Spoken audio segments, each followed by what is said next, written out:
Вкупно 43 случаи со западно-нилска треска се потврдени на целата територија на Македонија, а во Скопскиот регион први случаи се регистрирани во општините Центар и Чаир. Како што информираше министерот за здравство Сашо Клековски, потврдена е и мртва птица гавран кој имал западно-нилска треска, а угинатите птици се собираат од страна на Агенцијата за храна и ветеринарство. Преносители на оваа болест се комарците. Во Скопскиот регион има 34 ризични подрачја, од кои 13 се високо ризични. Во моментот работиме со 34 ризични подрачја, од кои 13 се високо ризични. Во основа тоа е оној дел и што можеме да го видиме и што е видлив, условно да кажам, на сателитски снимки.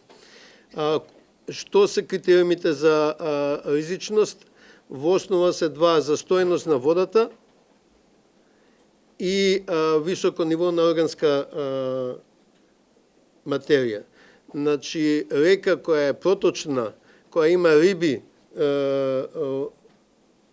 во незе, самата по себе не е ризик.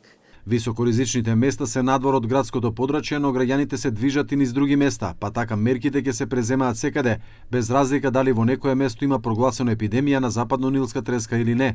Тоа е одлука на Центарот за јавно здравје. Значи, они имаат епидемиолошки стандарди, јас политички не се мешам во тие одлуки, они ќе проценат, иако морам да кажам повторно, прогласена или не прогласена епидемија, ние мерките ќе ги правиме.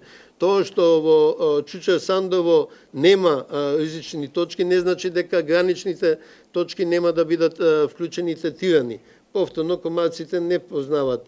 Клековски вели дека ризични места се улиците и населените места со поголем број на септички јами, потоа гробишта заради застоената вода во вазните и присуство на органски материи во нив, и трета група се отпади за стари гуми, кои се идеално место за комарците.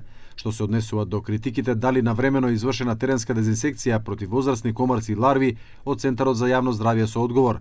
Сметам дека и ларвицидната и адултицидната треба порано да се отпочнува и да се опфати многу поголема површина. Средството е квалитетно, во начинот на растварање и дозата е препорачана според проспектот, така да од таа страна немаме никакви сомнежи. Значи, само треба да обрнеме повеќе внимание на водените површини за да не дозволиме да одлетат комарци. Министерот Клековски информираше дека првата дезинсекција против ларви од комарци е извршена на 7 мај.